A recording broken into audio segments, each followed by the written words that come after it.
Good evening, everybody, and welcome to Pop Go the Writers, or as our new logo says, Pop Writers Go the. That was a logo created for us by Kyle Northrup, who I work with over on the Dan Wickline show. Since this also airs over on The Experience, he's like, yeah, you guys need an opening. Let me do one for you. So thank you, Kyle, and get well soon. He's been dealing with a bit of a medical issue and been in the hospital the last few days, so hopefully he will be home shortly. If not already, I haven't heard from him today, but hoping for the best for him. All right. Send a good thought your way, Kyle. How are you doing, sir? Hanging in there, getting ready for my first free comic book day on the other side of the counter. Ooh, that's going to be fun. Yeah, so far, things look like they're going pretty, smoothly, but a little nervous. I'm not afraid to say. Lot because the store tends to get a lot of people in. People love free comic book day. They do. It's almost like free stuff is good. Yeah. Yeah. Yep. I think people agree with you on that. Yep. All right. Before we get into it, our topic tonight is going to be the Suicide Squad. We've both seen it. We're ready to talk about it. I'll put the spoiler warning up in just a second. But before we go to that, I'd like to plug my current project. It's called the Ember Crest Protocol. Let me see if I can do this real quick. Share screen. Allow.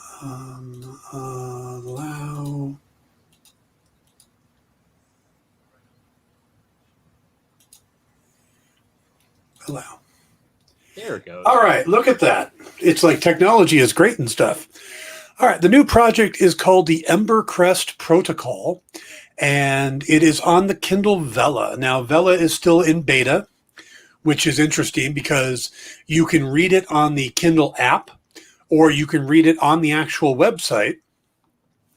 And the first 2 chapters are up, and it's going to be kind of this token system where you can buy tokens, and each chapter costs you so much based on the number of words. Like 100 words is 1 token. But the first 3 chapters of every book is free. So we've got 2 chapters now of my new book ready to go.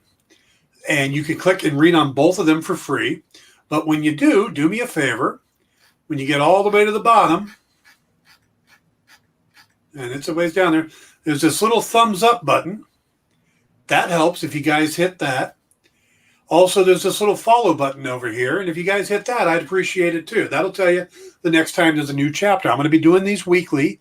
So, and if you're curious what the story is, the clever synopsis I wrote is, the Cold War rages on as both sides try to control the proliferation of magic into the world.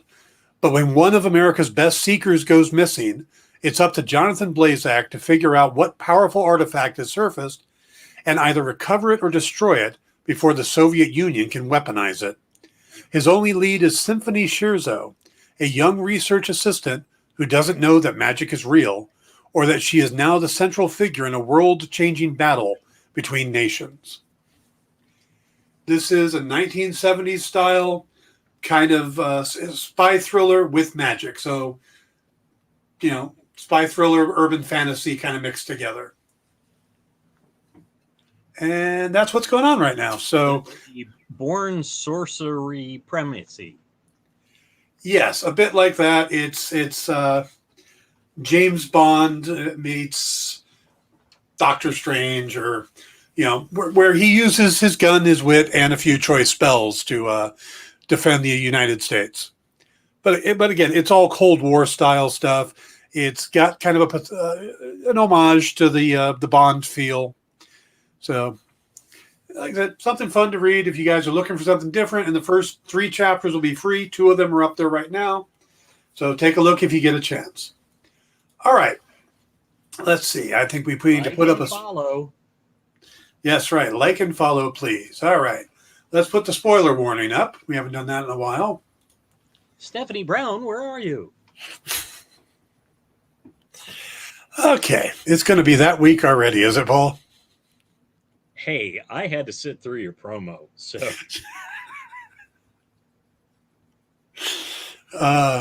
Not like you didn't plug anything Eisner nominated, Mr. Story.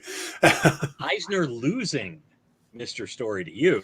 No one ever says Eisner losing. They say Eisner nominated, which means they lost. Yeah, well, after the first. Yeah, after the award's given out, if you're still Eisner nominated. Yeah. Yeah. And, yeah. So, well. Yep. All right, let's talk about Mr. Gunn's Wild Ride. Yeah. Holy moly. Yes. I call it splatter shock humor, because there were just so many times where your first reaction is, ah!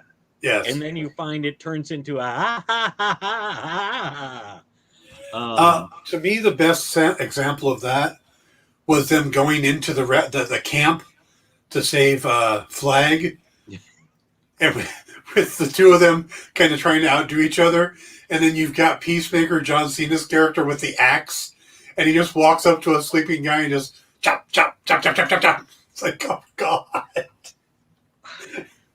Well, and the worst part, of course, the worst yet weirdly funny part of that was that it's like, oh, Flag, you've already made friends with these people. Yeah. Oopsie. Oops. Oh, they would have been allies. Oh, our bad. You didn't know that? And I love the response was, we didn't see anybody. It didn't hold up very long, though, did it? No. Polka Dot Man was just, I saw them all as my mother and I killed them. Oh, my God. And Polka Dot Man, whoever thought that, I mean, it's not that they made him dangerous. Like, that's not that hard to do. Yeah. But that, like, the way his condition worked was just horrifying. Oh, yeah. Yeah. I mean, at one point, he looked like the Toxic Avenger, which, of course... More colorful. Yes. But, of course, Lloyd Kaufman from the Trauma did cameo in this movie. Yeah. And that's... Yep, he was in the bar when Cena first walks in. He bumps into Lloyd Kaufman, and of course, Gunn got his start doing Romeo and Juliet. Gotcha. Yep. Yeah. Yep. So, this was a very odd movie, and it took me a while to really process it, because you could just look at it as this big, gory comedy, the type of thing that James Gunn's known for, but the characters had a surprising amount of heart. You really get to care about some of these people. Ratcatcher 2 was a great character. Bloodsport was a great character. Even as odd as he was, I really liked John Cena in this. Did I mention that he introduced the preview showing that I saw? You did. Yeah. Okay. I just thought maybe I'd mention it again, just in case anybody didn't hear it last time. And then I asked the people I was with, is he some sort of a baseball player or something? Because he had a ball cap on. I don't know. Here is the pulse of the nation's pop culture. Here's Paul. Where is it? Where is it? Where is it? Here's the pulse. Woo, woo, woo, and just keep getting farther out. Where's the Toxic Avenger clip? I saw the credit in the end. I'm not sure where it is. Like I said, I know Lloyd Kaufman's in it, and I know at one point when Polka Dot Man really gets covered, his face looks like the Toxic Avenger, but I don't remember seeing the actual clip, but I do know they are thanked in the end. So I'm not sure exactly on that one. And that was Jamal who asked that question. I should probably click on that. asked where because Toxic Avenger is credited in the end, so there does need to be something from it. So it must have been on one of the TVs they passed or something. Yeah, that makes sense. But yeah, just about all the characters. I mean, I'm surprised. I even felt bad for Weasel when he hit the water and everybody freaked out. Like, did nobody find out if he could swim? Yes. But you know what the biggest shock to me was? And it shouldn't have been because it made sense, but Flag, Quinn, and Boomerang were all on the decoy mission. Yeah. Waller was completely fine with them getting killed. But Flag was her boy. Yeah, maybe it should be called the Execution Squad instead of the Suicide Squad. Unless she's still pissed off at how things ended the last movie. Yeah. She was definitely more than willing to throw them all away. Yeah. Perhaps because if they, if a certain percentage of them die, they don't get any ideas about like, oh, I'm going to live, I'm going to be able to do these missions without any worries whatsoever. I don't know. I'm beginning to suspect that Amanda Waller might not be nice. I'm not positive, but you said that online, and my response was the same. Peacemaker seemed to like her just fine. That's true. Yeah, man, his toilet bowl head. It's a beacon of freedom. Yes. What? Doesn't look like a beacon of freedom. Anyway, let's go back to the beginning. Oh, go ahead. Yes. No, I was just going to say, such an impressive way that they started the landing and everything was going. Everything's going. And you're like, oh no, it's going south, and they just, they roll back and then they roll forward, and then there's everybody, just the other B team, who's actually the A team. Yeah. Hey, how are we going to get on here? There will be a diversion. Yes. Jamal points out that Waller killed her entire support team in the first movie. That's true. She did. Yeah. So, yeah. I thought it was interesting that they focus so much on Savant as kind of the point of view character. I mean, first thing is Michael Rooker, so Gunn was going to give him something meaty to do, even in a cameo. Yeah. But it's funny, I kind of was taking him seriously, and I was thinking, okay, maybe some of them get on, some don't. But the fact that it was straight out a distraction, I'm wondering if she allowed Blackhand or Blackguard or whatever his name is to contact the enemy. Yeah, you kind of have to wonder. Yeah. Although it's weird because being Waller, she probably let him, thinking that it was his own idea, but like she probably let something leak to him that he'd go, oh, they'll pay me for this. Yeah. And then look the other way while he was, responding. Oh yeah, the master manipulator. Yeah, just wow. But you did really kind of go, well, they're going to have to kill a lot of people, because as they kept announcing more and more and more people. And you know why Savant ended up having to die? He killed the bird. He did. He killed the bird, so you knew he was going to die. Yes. Yeah. But, and I felt a little bad for Gail Simone. She developed this cool character in Birds of Prey, and he ended up being kind of a punk. There's a firefight. I'm going to run. Yeah, that was weird that he turned and ran at the end. Especially since it's not like he didn't know. Yeah. Now, Hyde, maybe, but... Yeah. Yeah. but you look at that opening lineup, and you could kind of win which ones were going to die. It was pretty obvious. The TDK was a goner. Yeah. You didn't think that Javelin was going to make it to the end of the film? No, but I didn't think he would almost seem competent at some points, too. Yeah. I don't think he actually did anything, but he didn't seem silly either. Yeah. Yeah.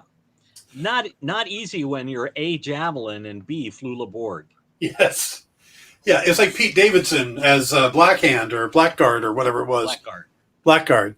Yeah. I mean, you knew he was going to die almost instantly, but you didn't realize he was going to be the turncoat and just get shot by his own friends. It's like, oh, okay, yeah. I missed his big green and gray armor. So yeah, from the comics, the big thing with the plume, purple ponytail. Yeah, the plume. Yeah. That would have been cool. Mongal. I thought she was tougher than that, but no. Apparently, an exploding helicopter is all it takes. Yeah. By the way, I don't think TDK is actually dead. Okay. Because he was listed as condition critical.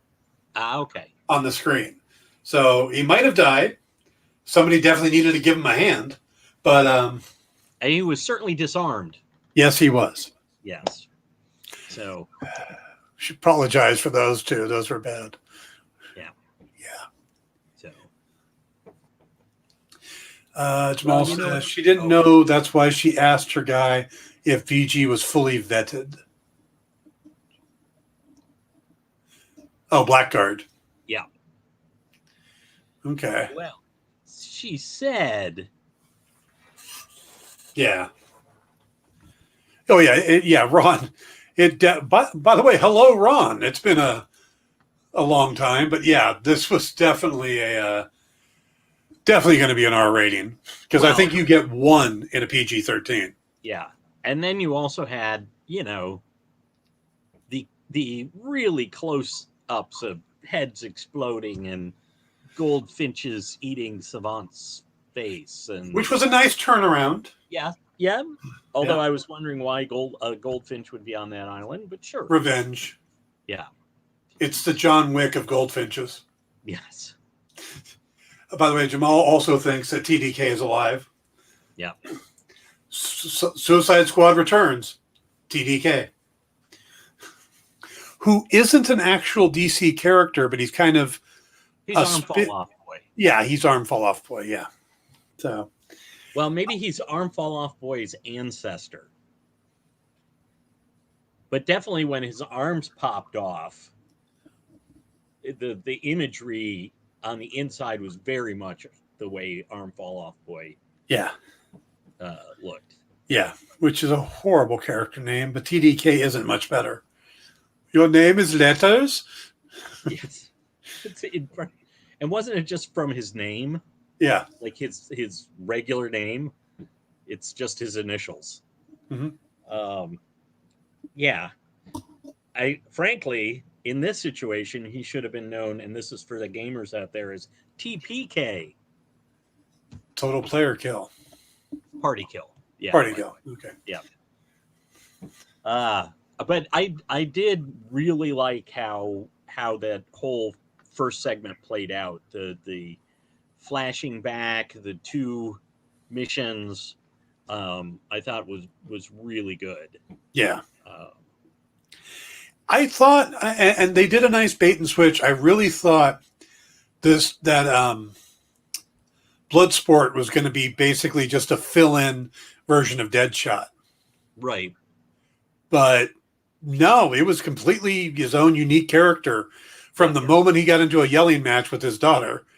And it's like, doesn't care and all this stuff. It's like, yeah. All right. So he's not Deadshot. And they certainly gave him his cred right away with, he once put Superman in the hospital. With a kryptonite bullet. Yeah.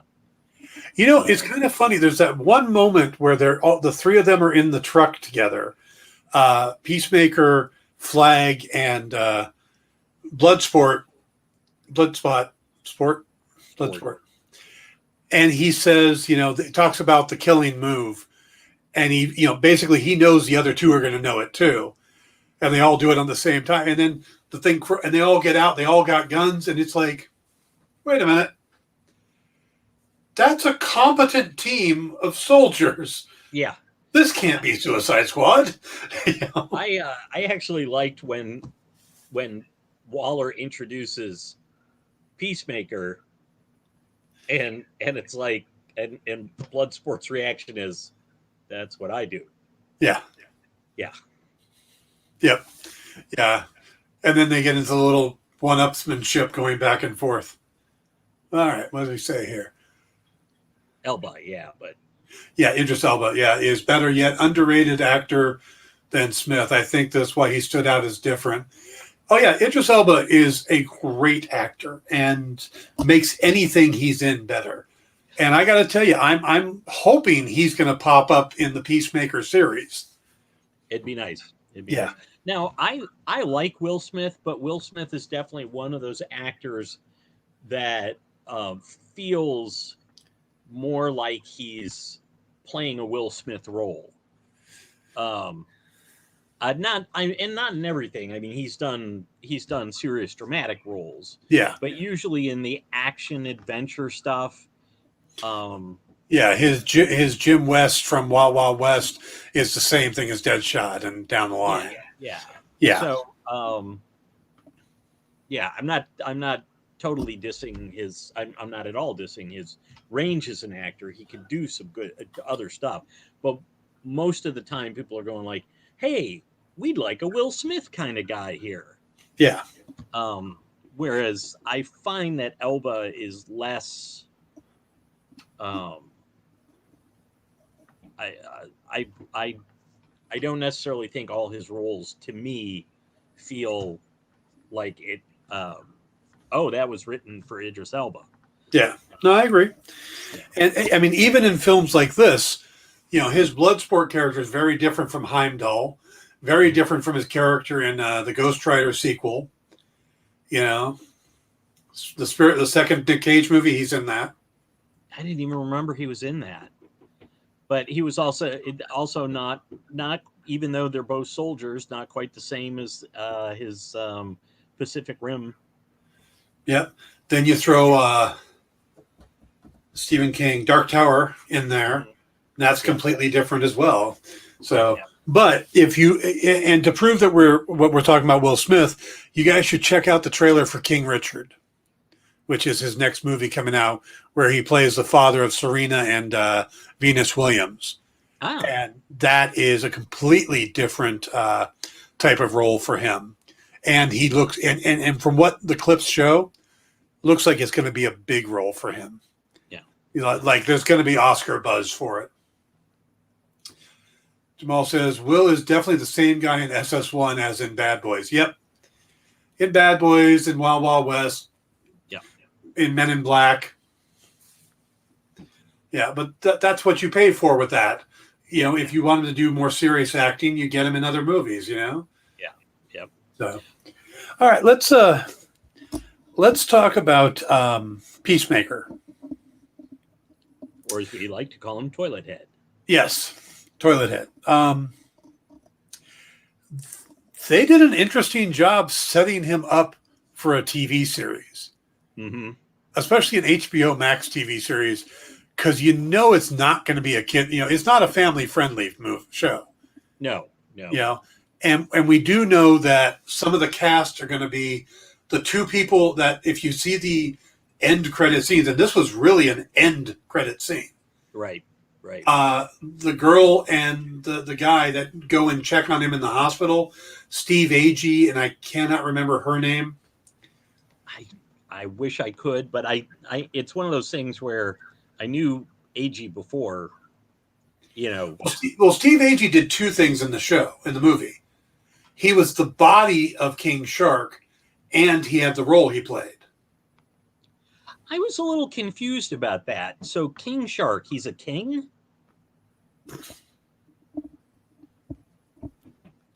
That one's going out to Gail Simone. Paging Gail Simone. We need you, Gail Simone. And it's the joke I always make. Yes. Because I'm nothing if not predictable. Toilet head, that's racist. That's what Jamal says. Hey. Yeah. But Robert Patrick is going to be part of the show as his dad. Really? Yes. Interesting. Yep. Yeah. And I love that James Gunn gets these actors and he gets these connections. I mean, from what I understand, Steve Agee grew up next to James Gunn. They grew up next to it, in high school and stuff. So he throws Steve Agee in his films. He puts his brother in his films. He puts Michael Rooker in his films and Nathan Fillion. And now he's buddy with Sylvester Stallone since Guardians 2. Hey, hand. I mean, by the way, I may not be pronouncing this right, but I believe the lady we're thinking of is Tanashi Kajis. no. JC? No? No, it's a much more common name. You talk for a second, I'll look it up. Okay. So, yeah, what are we getting at? Gunn is always so Sean Gunn is kind of the what is the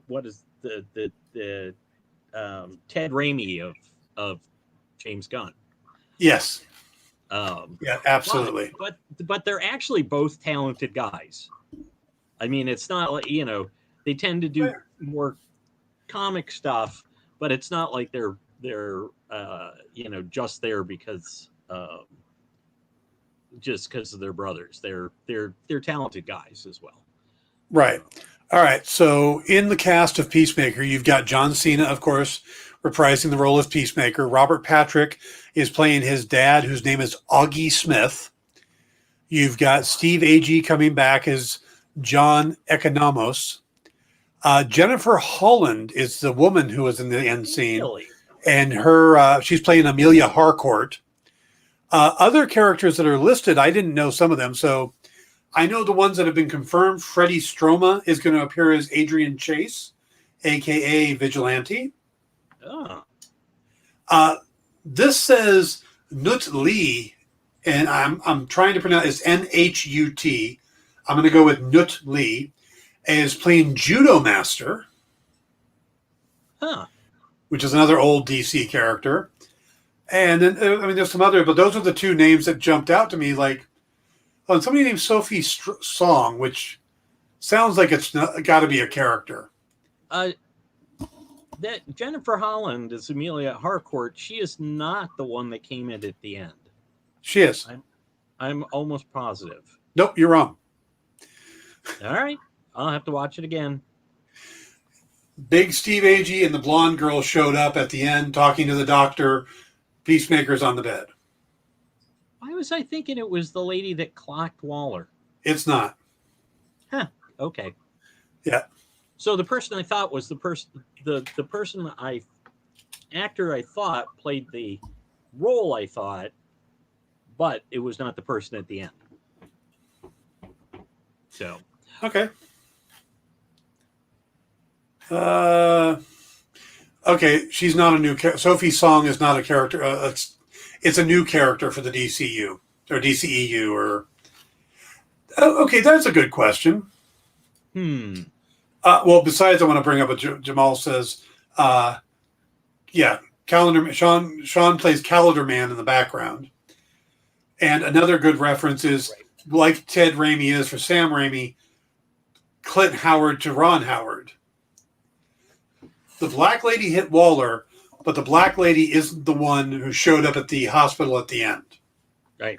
That was the blonde. I guess I just liked her enough that I inserted her mentally into that scene. She needs more scenes. Yes. Yeah. But so that's I'm kind of fascinated by that. And plus how characters I know Stroma is confirmed. I've seen him listed on Deadline has talked about it. There was a different actor who was going to play Vigilante or Adrian Chase, and then they switched to Freddie Stroma. But I haven't heard anything about Judo Master before, so now I'm a little confused about, or leery whether or not that character is going to pop up or not. But again, it would be an interesting character to show up in. Well, and I mean, it's a Charlton character. Yeah. Actually, Which Peacemaker is, yeah. Yeah. So I mean, it would, and he's one that they don't have to. I think he's clean, in terms of the trademarks and everything. Yeah. Whereas some of them are a little murkier, I guess. Makes sense. But and of course, for anybody who doesn't know this, I'm 100% sure Paul knows this, but Peacemaker is, of course, the character that Alan Moore created the comedian off of. Correct. Yep. For the Watchmen. The Watchmen series was based on Charlton characters. The Peacemaker, Blue Beetle was the owl. The Question is Rorschach. Adrian Chase, Ozymandias is Peter Cannon Thunderbolt. Right. Silk Spectre is Night. Oh, come on, Nightshade. Nightshade, yes. Nightshade. Yeah. So I mean, there's you can connect the characters like that. Though it's interesting is where DC still owns most of those characters. DC doesn't own Pete Cannon Thunderbolt. Yeah, which is something they found out late. Yeah, because they had done a whole series back in the 90s when they got the stuff. They then found out that Peter Morrissey or Nick Cudi, anyway, the people who had created Thunderbolts had a different deal with Charlton Comics, and that's why,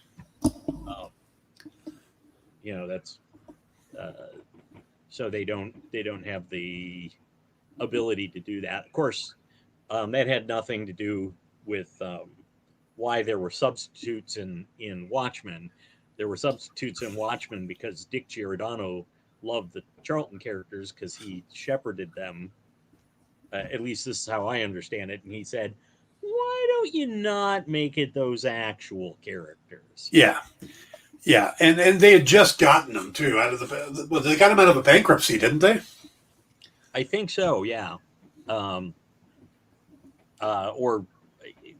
then, and then they had just appeared in Crisis. Right. Including Judo Master. Including Judo Master.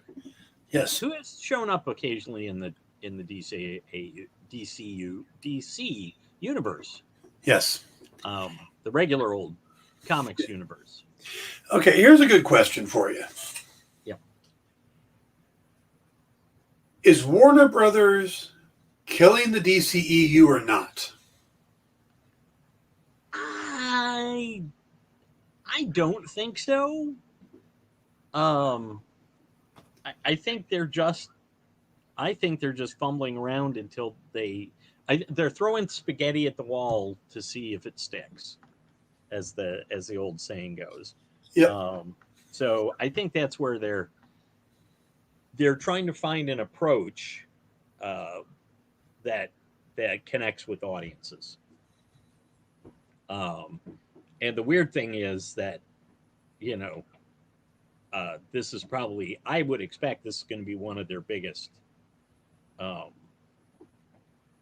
maybe not in terms of money, but in terms of critical praise and fan praise. Because, go ahead. It's kind of a weird mix because there are a lot of fans who love this, but there's a lot of fans out there who are attacking it, not because it's the quality of the movie, but because they're still stuck on the idea of the Snyderverse, and they're going out and they're like Rotten Tomatoes. They're posting a lot of negative reviews and stuff because they haven't acknowledged the Snyderverse, and a lot of them because they want Ayer's cut of the first Suicide Squad.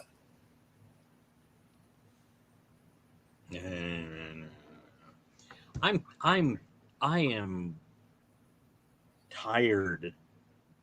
I mean, it just is like, yeah, we get it. You're a bunch of spoiled brats, and you want exactly, I'm tired of it. You get what you get and move on. I'm just tired of listening to people. Oh, Zack Snyder was a genius, and then blah blah blah, and this and that. And it's like, look, the guy had to step away, and they couldn't just stop everything because of his family tragedy. And it's kind of this same thing where comics fans are always like, oh, if we just roll back comics to the point where I like them, that's what's gonna Yeah. make comics bigger than anything. But Warner's did take the opportunity to drastically change the movie. Yeah. So I don't think it's a matter of yes, he had to step away. They brought another director in to finish, but they brought another director in and then gave that director a very short amount of time to make drastic changes. Sure. That even Whedon says that he wasn't as comfortable making as, but he was trying to save the film and get it out there. Yep. So, but okay, so there was a bad Justice League movie. Mm-hmm. The next one maybe will be better. And this whole like, oh, we got to claw back, go backwards. We always have to go backwards. Well, I don't know if it's backwards, but it's like they keep jumping all over the place. You get Man of Steel, which to me was a good movie. It had flaws, but it was a good movie. Batman v Superman was a little odd, but again, I can see how it's working in what Snyder's trying to do, and then Justice League. But you get the other movies off of it. You get Wonder Woman, which was fantastic. Then you get Wonder Woman 1984, which is about as cringeworthy as you get. Yeah. Or you get Aquaman, is another good movie. Yeah. But we don't know what's going on with the sequel. And there's going to be a horror spin-off of The Trench. Oh, no, there's not. Then we get Shazam, which is completely different in tone than everything else in the DCEU, yet we get this weird cameo of Superman's suit. We don't even get Henry Cavill, we get the suit. Yeah. I think the problem isn't the creators or what they're doing. I think the problem is that Warner Brothers has changed their executives so many times, and every time one of them makes a decision, then suddenly they're gone and a whole nother decision gets made, but the other one's already in the works, like the Snyder Cut. One regime said, yes, let's spend the extra money. Let's do the Snyder Cut. It's a great way to launch HBO Max. Yeah. And I agreed with all that. But by the time it's ready to go, there had been another regime change, and the people in charge were then like, well, we got to put it out now, we promised, but, we'll just keep it on the down. They didn't really hype it as much as they could have. And it's this weird mess. Warner Brothers is just a mess. And until they find a direction and a Kevin Feige. That was what I was going to say. They need a Kevin Feige, not just like, oh, we'll get one director who will, and yeah, they can't decide on the tone that they're going for. Yeah. Not that each and every Marvel movie is exactly the same, but they feel of a piece. Yeah. There's extremes. Or there's Ant-Man doesn't feel like the other movies. It's more humorous. There's more jokes in it than compared to Iron Man. Well, no, there's kind of humor in just about all the movies, isn't there? Yeah, there's and yeah, but they run the gamut that the early Marvel universe tended to do. You had Iron Man doing the technology stuff. You had Thor doing the mystic stuff.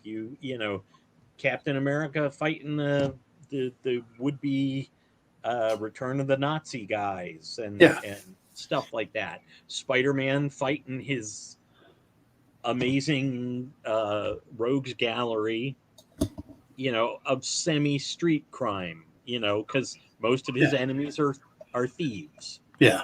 They have a gimmick or whatever, but but they still all kind of felt, well, because Stan was writing most of them. Yes. So, and before anybody jumps on me on this, yes, Stan would give a plot, the writers would run, or the artists would run with it, and yeah, or a concept, the artist would plot it, and Stan would script it, however you want to look at it. But ultimately, the ultimate voice that we ended up reading was Stan's. Yeah, I mean, I've thought about that a lot. Recently, went through Danny Fingeroth's book on Stan Lee, which was very interesting. Listen, especially since Danny reads it himself on the audiobook. Oh yeah, yeah. But you look at somebody like Spider-Man, and yes, visually, that's all Steve Ditko. Steve Ditko came up with an amazing design and a unique look. And he plotted out, whether he did the most of the plotting after a certain point, or if Stan was, it was still Stan's dialogue. It was Stan's, and Steve was a very conservative, Ayn Rand following person. His stories went that direction, and Stan brought them back more into the common populace at the time. But when you think of the things that make you stick in your head about Peter Parker or Spider-Man, you think about his relationship with his aunt and MJ. You think about his rogues gallery and his look, but you also think about the situations he was put in, that inner monologue where, he's always the sad sack loser. Things never go his way. Even when he gets the hot chick, there's still problems, Yeah. And the quipping, the bantering, contrasting with the internal monologue. Yeah. And that wasn't in the plots. That was Stan brought to it. So you can't look at a character and go, well, that's all. Just like you can't look at it and go, well, that's all Stan Lee. Stan came up with the idea of a Spider-Man, and then, they just drew it. Well, you can't go that way because the look and the characters, the villains, all of that was crucial. But you also can't look and go, well, Steve did all that, and Stan was just a hanger-on. Stan's role was as equal as Steve's and as Jack's, and a good proof of that, and this may end up getting people to hate me, but you look at the Fourth World Saga. Conceptually, the Fourth World Saga is amazing. Darkseid, Orion, Mr. Miracle, Big Barda, all of that is amazing sci-fi. But the actual issues never sold that well because Jack wasn't that great at dialogue. He wasn't that great at the minutia of storytelling. He could draw incredible pages. He could come up with amazing concepts, but the actual dialogue was where Stan excelled and why they work so well together. And you have the concepts are celebrated, but the individual issues have never been as lauded as the Fantastic Four run they did together. Right. Stuff like that. Right. So I think Jack was and speaking completely in the abstract, I never met the man. All I've done is read his work. He was a fantastic storyteller. He was not, to me, a brilliant wordsmith.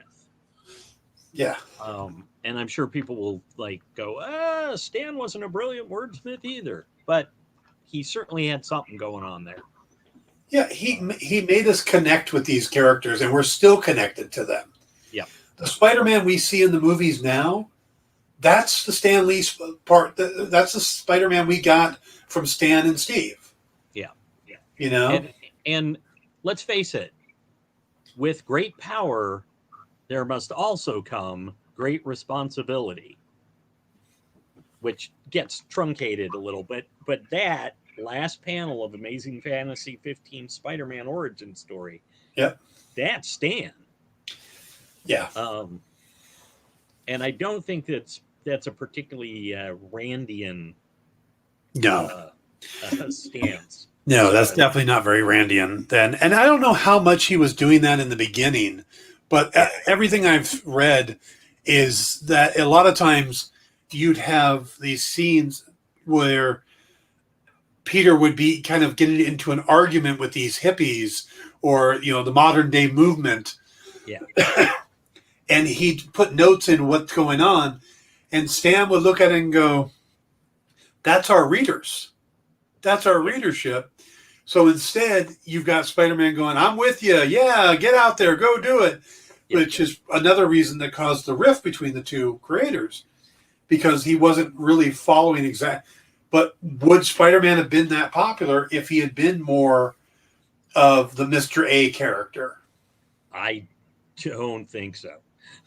Yeah, I mean, it's such a... The problem is that everybody has the people they love. I met Jack when I was 11 years old. It changed my life. I'm in this industry now because of meeting Jack Kirby. Mm-hmm. But at the same time, I can appreciate his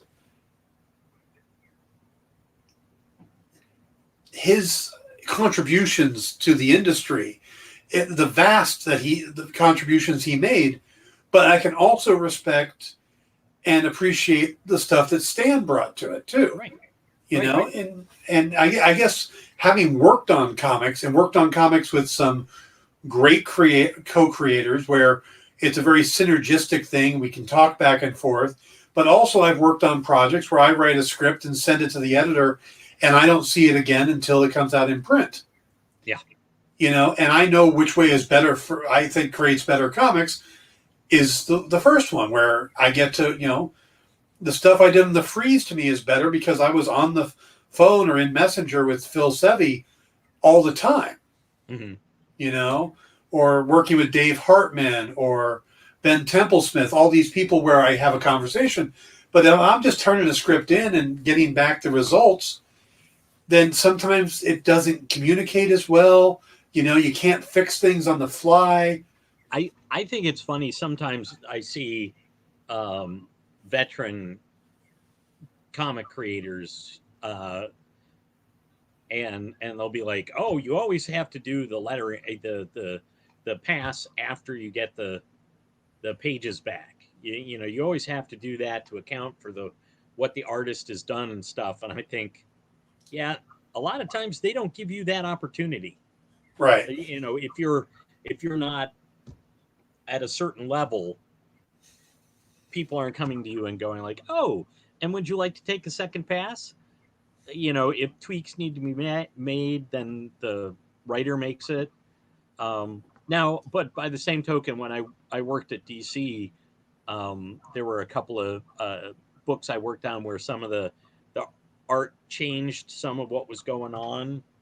So we worked together to make, just tweak it a little bit so that the dialogue and stuff fit the circumstance a bit better.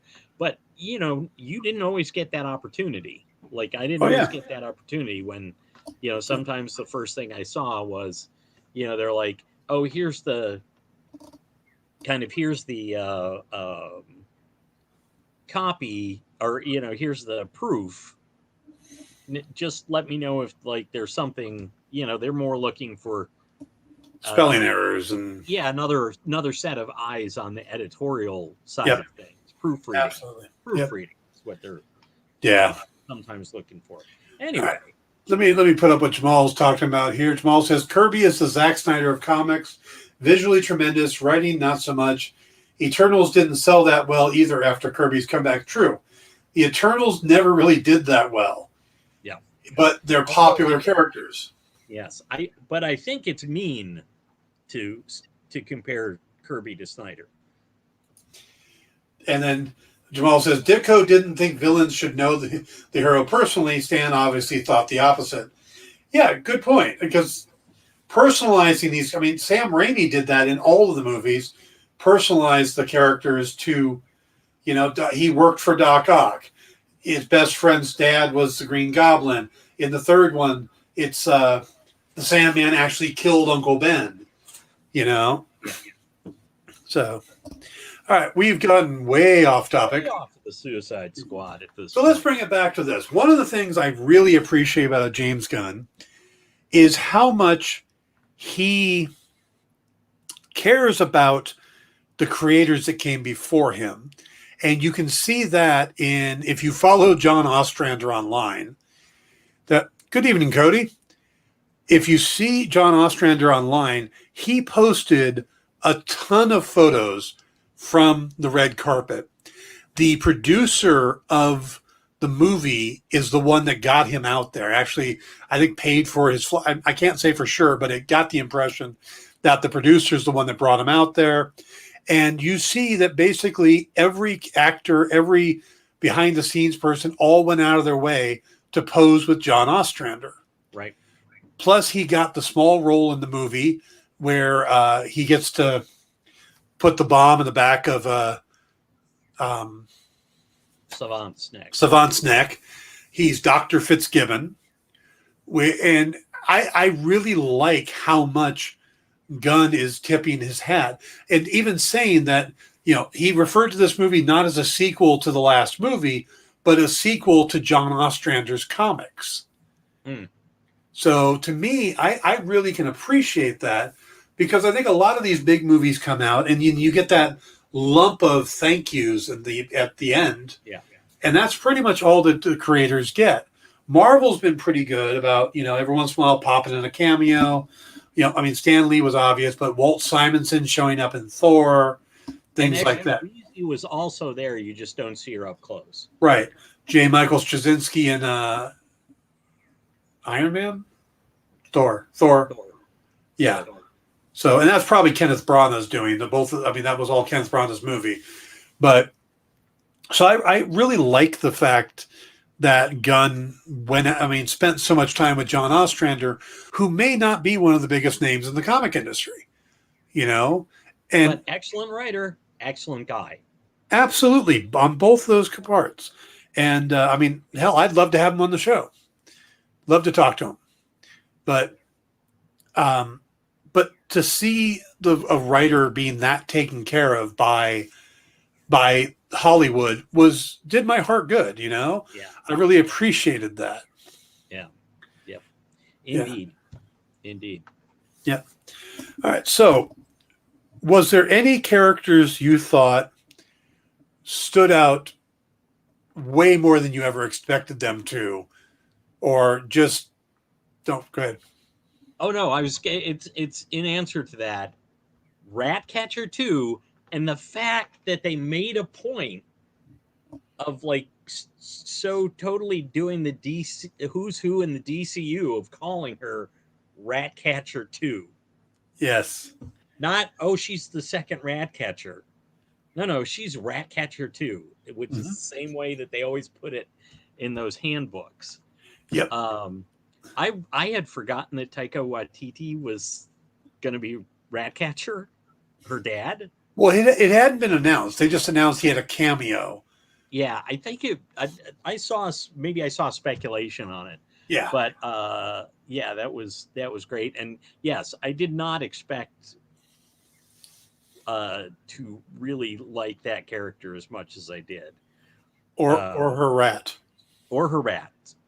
By the way, the rat was voiced by D. Bradley Baker, the guy that does all the clones in The Bad Batch. Well, that's because there were so many rats. Yes, because he could do all the rats, but specifically that one. Yeah. Her buddy. Sounded very similar. They were all versions of that one rat. They're all clones, yes. Yes, of the Django rat. Yes, Django rat. Oh. So, yeah, I now how about you? Did you think that there was a really surprise standout there? Oh, no, Brian's got it. Brian's got the answer. Yep. Milton. I loved that scene because it was that scene was so much the entire movie broken down there. Because you had the guy who went, oh my God, they killed Milton. And then you got Bloodsport going, he was still with us? And Harley Quinn's like, we had a guy named Milton? And just that whole thing. And because there was one point when I saw Milton running in, I'm like, yeah, why is that guy still there? And then Harley thinks somebody else is Milton. And Yeah. It's like, no, that's not. I mean, what do you mean? Yeah. Yeah, Jamal's playing along. Who's Milton?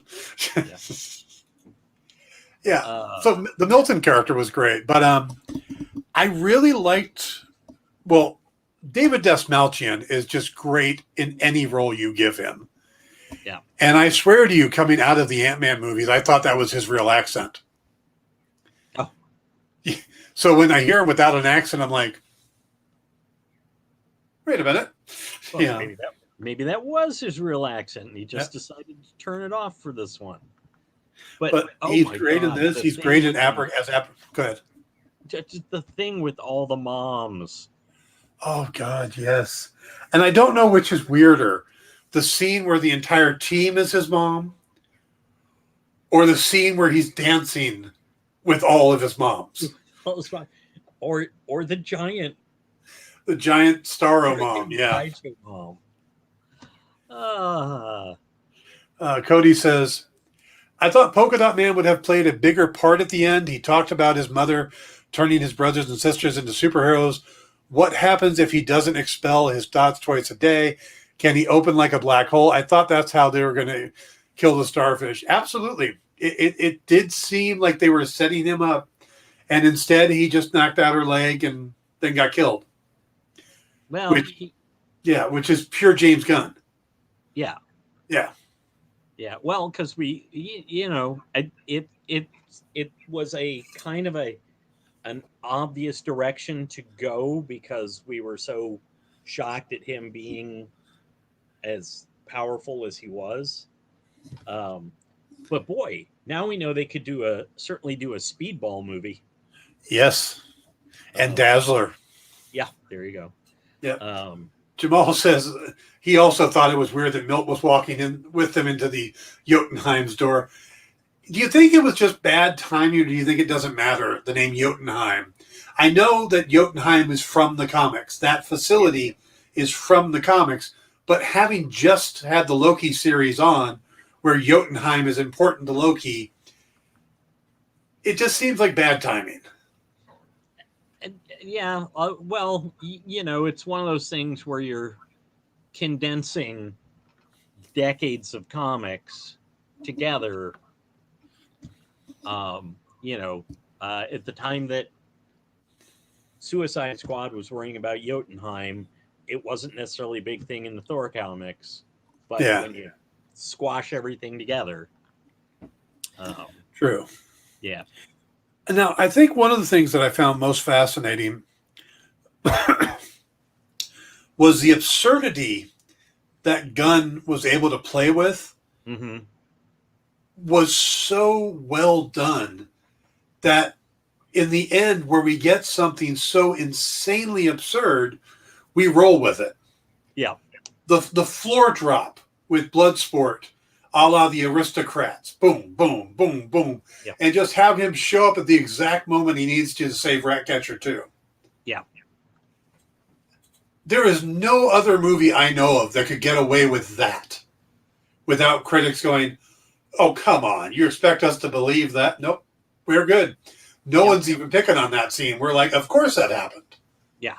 Yeah. Well, and Harley managing to run just far enough that as all the stuff is crumbling behind her. And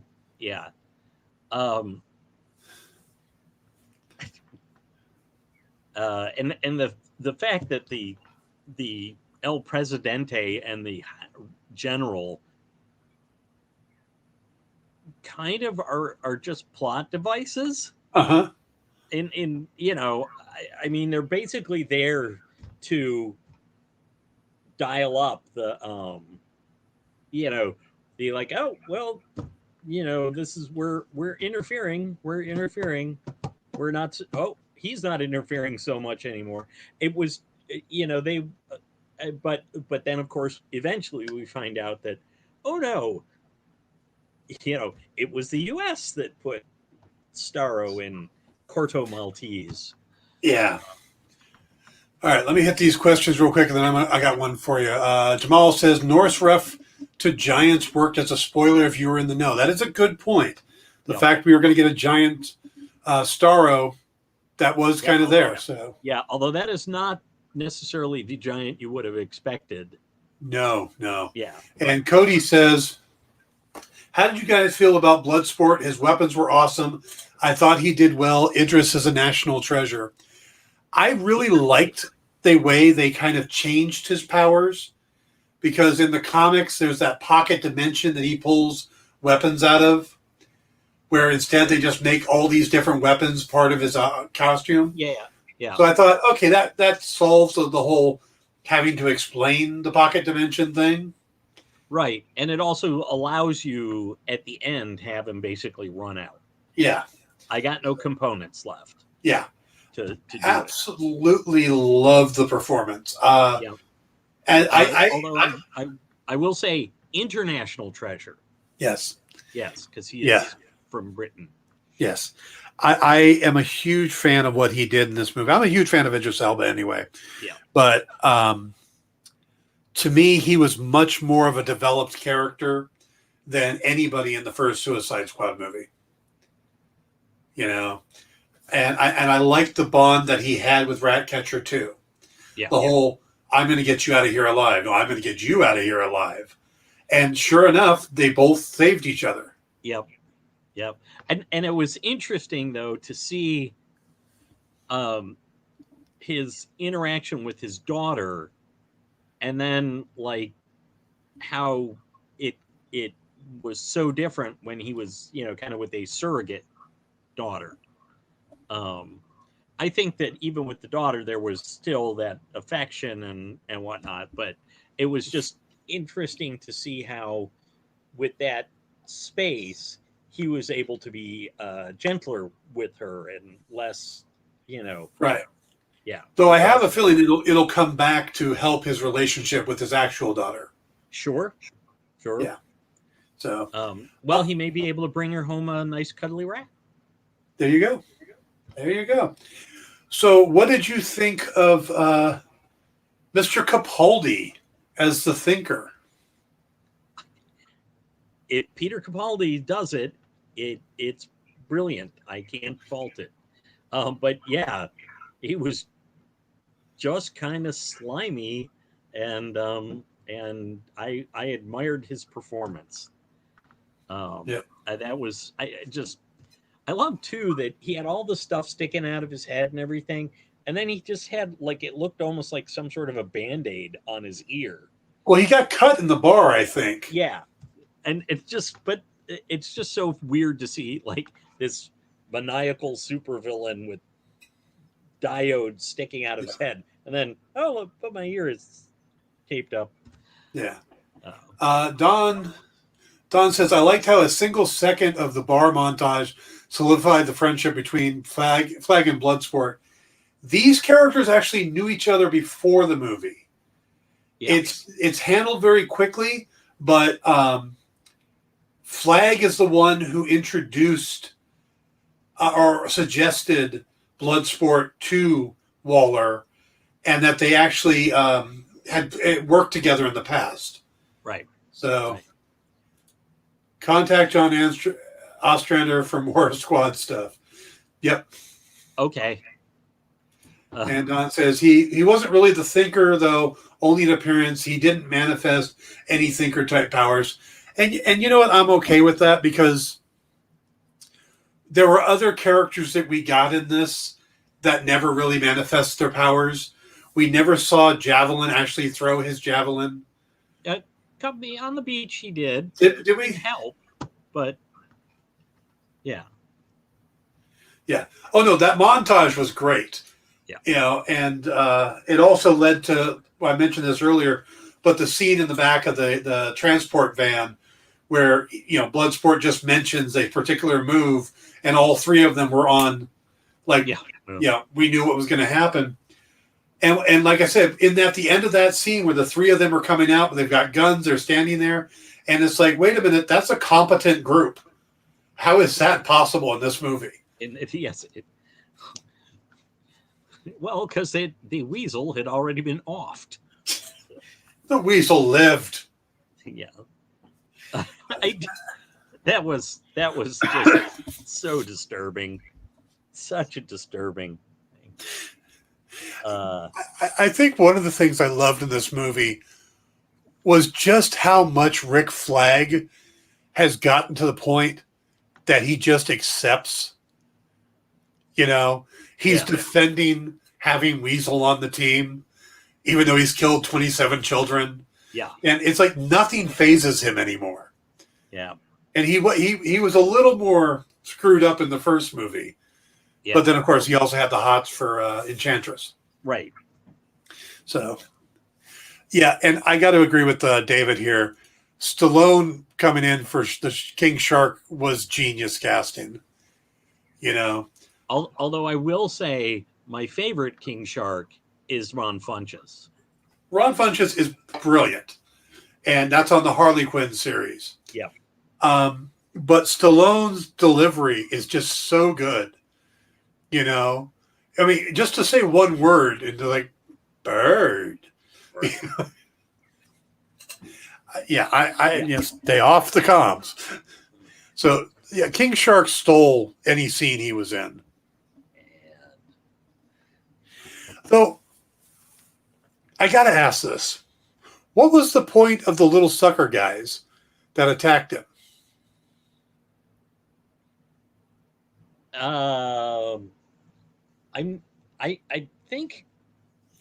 I think they were supposed to be like Starro food. And I think it was just to kind of keep King Shark busy for a while. And also I think it was also just a thing where it's like, oh, look, they're so cute. Oh, now they're kind of like those little guys in Galaxy Quest. Yeah. Where it's like, oh, look, they're adorable. Oh, look at the teeth on those. So, but they just seem random and just out of the blue, and all of a sudden, Yeah. Ron's got a question that we'll take a second on here. He says, sorry, but what was the bad Japanese-style starfish, alien, Godzilla, Ultraman like? What the mind control starfish that shot out of his armpits? The character's name is Starro. He's an alien that has been around for a long time in the DC universe. He was actually the first villain the Justice League ever got together to fight. After the trees. No, they were the first issue of Justice League was Starro. Right. There was, I forget what Justice League premiered in, though. Oh. There was those weird trees. Okay. Justice League number 1 was Starro. Yes. And the little things that he shot out were little versions of himself that could take over people's minds. And then once they did, that person's pretty much gone. Yeah. In the film. In the TV series, it's a little, or in the comics, you can save people to get the Starro thing done. But I didn't think they wanted to bother that within the movie. But yeah, he's just a giant alien creature.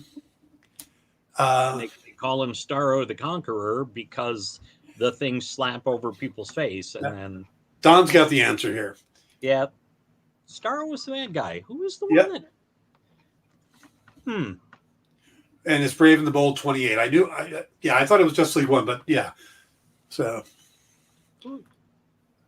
first enemies they fought to bring them together was later revealed as Apalexians, different form. Right. That's the one that's the ones I was thinking of.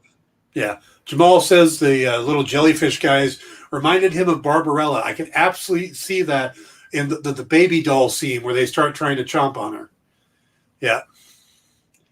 And Don says, King Shark thought he found kindred spirits in the jelly creatures, but they turned on him, whereas his friend's true kinship was with the other squad. Yeah, there you go. There's a good point for that. All right. Don also says that Stallone leaned into... So that was Stallone embracing his image as a moron. He leaned into it. And Stallone is not a moron. Stallone is actually a pretty smart guy.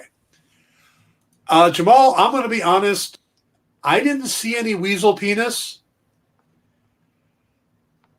I just thought it was the only thing I saw was his tail. Yeah. But I'm not saying there wasn't any, but I wasn't exactly looking for it either.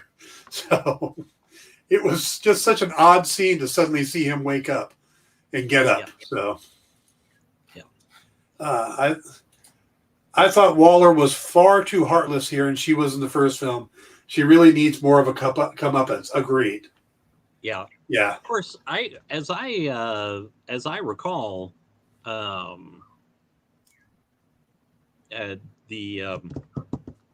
original version of her that Ostrander came up with was pretty stone cold, if you will. Oh yeah. Yeah, no, what I see in the movie is pretty close to what I remember from the comics. Yeah. Yeah, Jamal reminds us that Stallone can write his butt off. Rocky? I was going to say, just because he won an Oscar. Yeah. By the way, for anybody who wants to see Stallone in a different kind of role, if you ever get a chance to see the movie Oscar, where he plays a gangster trying to go straight, that is, to me, one of his best movies. I enjoy the hell out of that movie. And it's got Tim Curry and a bunch of other great guys. So, I see, and I thought you were going to say Judge Dredd, and I was going to reach through the internet and strangle you. No, if you're going to watch Judge Dredd, watch Dredd with Carl Urban and forget the other one exists. Yes. Yeah. Don says he knows Stallone is smart, but his image is of a dollar. And that's true. Yeah. In the comics, Waller, at her heart, is a good person. Hey. But you know what? I think it's kind of like Peacemaker, and they really think they're doing the right thing at any cost. So, Jamal brings up Copland, another good Stallone movie. Well, it's no Tango and Cash, but I suppose it's okay. But what is? Yeah. You know, the Thing was removed at the end because I'm guessing it was shot as a close-up. The Thing was removed at the end. The Weasel Dong. Oh, okay. Hey, I am all for the removal of Weasel Dong. Just, we don't need him. I'm good with that, you know. Don says, no, I remember Waller from the comics as having a soul in some cases. Her threats were just talk. Maybe later on in the comics. Yeah.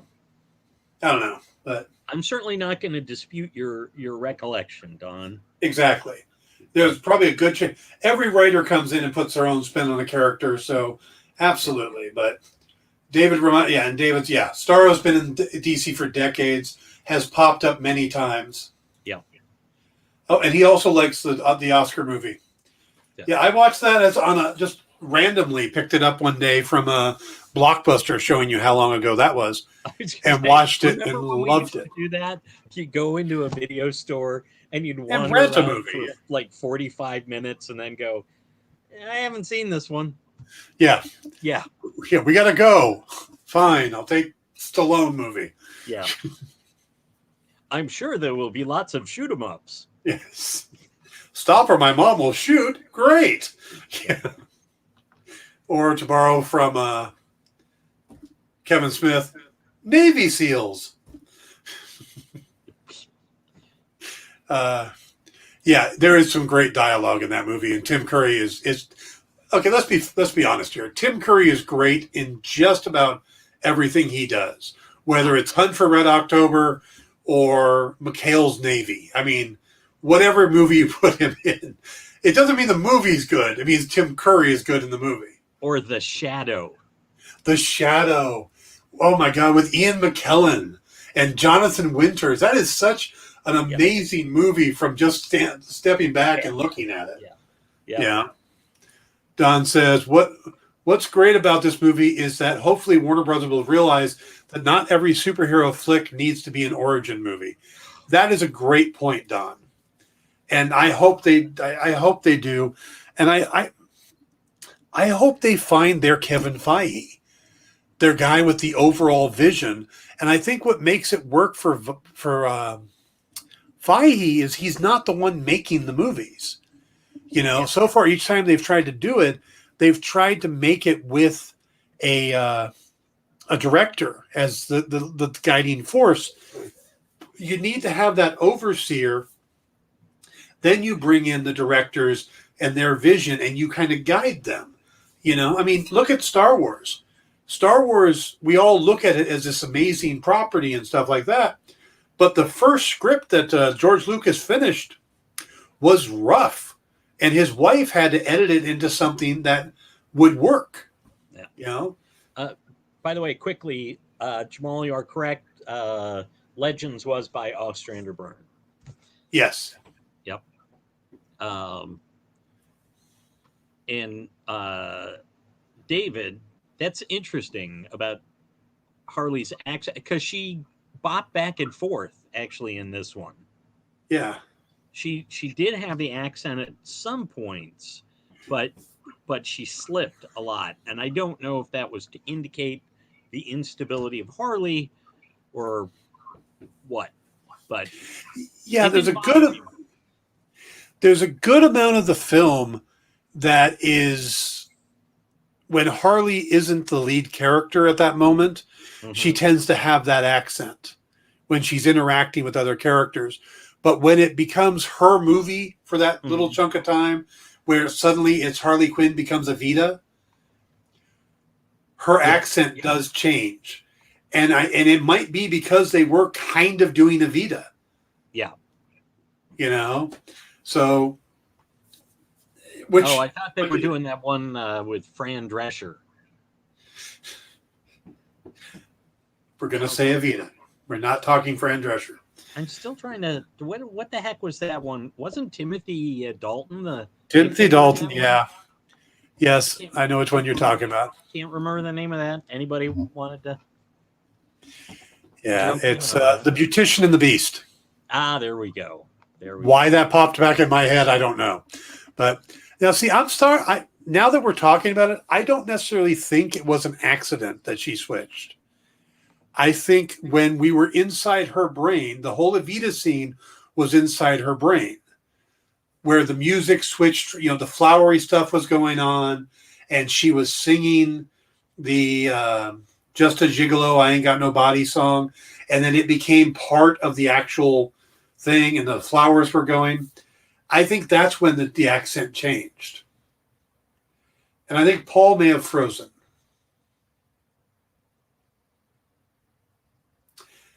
Anybody think Paul froze? I think Paul froze. So we'll go on. David says, she is amazing in the role. Never had the accent until the Joker entanglement. That's true. She is someone who gets drastically changed by her surroundings, and she's very malleable to the situation, which I find fascinating. We see that with the cartoon series, how much she's affected by her friendship and eventual love for Poison Ivy, how much she grows away from Joker, and how much she diminishes when she's with Joker. I think that's a psychological thing that the writers work with when they write the character. And yeah, I think it's great. You know, and so I think the accent change stuff is probably a purposeful thing. It's not an accidental. Now, I could be wrong, but she's a real good actress. Gunn is a really good director. I think they would have noticed it. So Jamal points out that it comes back in the Milton scenes.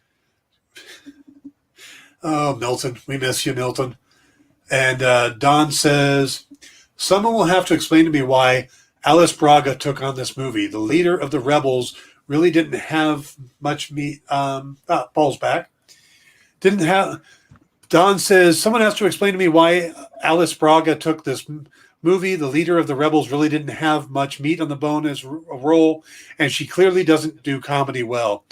I tell you the truth, until you pointed out that was her, I didn't even know. You know? Sometimes, though, people take the role and then a bunch of it ends up on the cutting room floor. Mama Danya. Yeah. Mama Danya from Falcon and Winter Soldier was a very talented actress who got brought in, and all we end up seeing of her is her dead corpse in one episode of the series. So, yeah, the Palm who does Mantis in the Guardians of the Galaxy is one of the dancing girls in the bar. It's a cameo scene. You know, why does Stallone do the voice of King Shark? It's not a lot of time on screen. You know, he's got a handful of lines.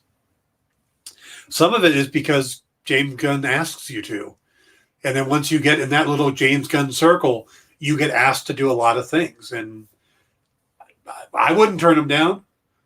James Gunn called me up and said, "Hey, Dan, we'd like you to come on set for half a day. You're going to be a dead body." I'd be like, "I'm there.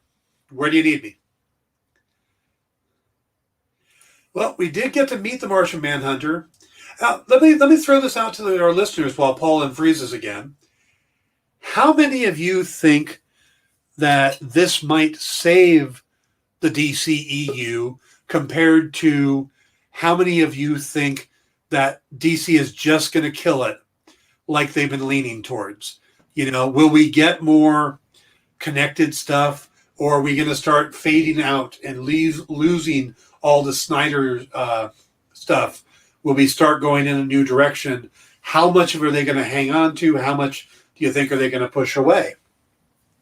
You know, I mean, every time we turn around, you see the upcoming Flash movie, and it's like, well, that's still kind of in the DCEU. It's still Ezra Miller.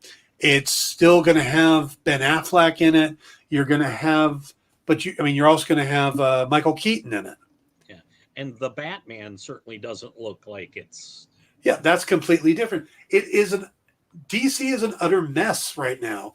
Where Marvel, they're just kind of rolling along, going, "Oh yeah, hey, let's do a Loki series. Let's see how that does. Oh, we're going to do an animated series that is actually canon because, well, the multiverse is going to exist." Yeah. Until it's gone. So it's technically canon, but it might not actually affect anything. Yeah, there's all the real Guardians or the original Guardians, the Ravagers in movie number 2 are friends of Gunn. Michelle Yeoh, Sylvester Stallone, Michael Rosenbaum, Ving Rhames, and Miley Cyrus. Who knew? Absolutely. The add-on with adult language, Deadpool, saved me to Marvel fandom. Yeah. And I think that's the thing, is that you can do these kind of movies and still have them connected to the overall universe. And you don't have to. I mean, if Deadpool shows up in the next Spider-Man movie, I don't expect him to be cursing because that's not that movie. But if Spider-Man shows up in the next Deadpool movie, I don't expect Peter Parker to curse, but I don't expect Deadpool to stop. Yeah. You know? And I could certainly see if Deadpool showed up in the Spider-Man movie, something might stop and he'll talk to, break the fourth wall. Yeah. And it'll go back and Spider-Man will be like maybe going, "What were you just doing?" Yeah. Oh, Yeah. Because I could see it as in the Marvel U, it's just this guy just occasionally looks up and starts talking. Yeah, because that's Deadpool. He's crazy. Yeah. So that makes a lot of sense. Yeah, I really think, and we keep coming back to this, that boy, they really just need somebody to steer the DC movies. Not just this director, that director. And I know some people say it should be Snyder, and honestly, I thought Snyder was a weird choice. I liked his Watchmen better than some people did. Yeah. But I think to helm the DCU, he was a weird choice because that's the DCU to me tends to be, even with Batman in it, tends to be the kind of brighter or more hopeful. It just, I think doing it as a monochromatic grind doesn't feel very much like DC to me. Yeah. Now, see, I think they could have got Chris Nolan to do it, but I don't think he was interested. And Nolan, of course, is the one that brought Snyder in. Yeah, well, I wouldn't have liked Nolan DCU either. I think the I'm bottom the one line. that doesn't love Nolan's Batman movies. I think the bottom line is they need someone who loves the characters from the comics. Yeah. I think Snyder loves these characters, but not necessarily the comic version of them. This bigger universe that we've gotten of them, like Nolan's Batman and stuff like that, or the Alan Moore's version of Superman, that type of thing. Yeah. I think if they've, for a while there, I thought Jeff Johns would be an excellent choice. Maybe not. According to some of the stuff that's come out, but well, yeah. Greg Berlanti would be an interesting choice because of what he's done on the TV, but what he does on the TV has such a certain style, and I don't know if that would play in movies. Doesn't mean he couldn't do movies, but what he's done on the CW is very, there's a formula, and would it work if he went outside of that formula? Yeah. But having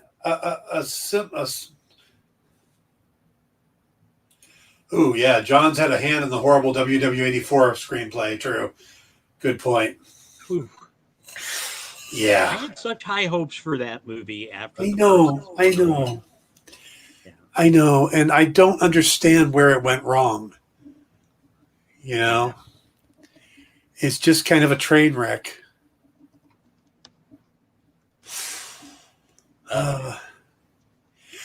Jamal, I don't want to get too much into it, but Jeff was part of the enablers for the whole thing with Joss Whedon and the situation with Ray Fisher and on the set of Justice League.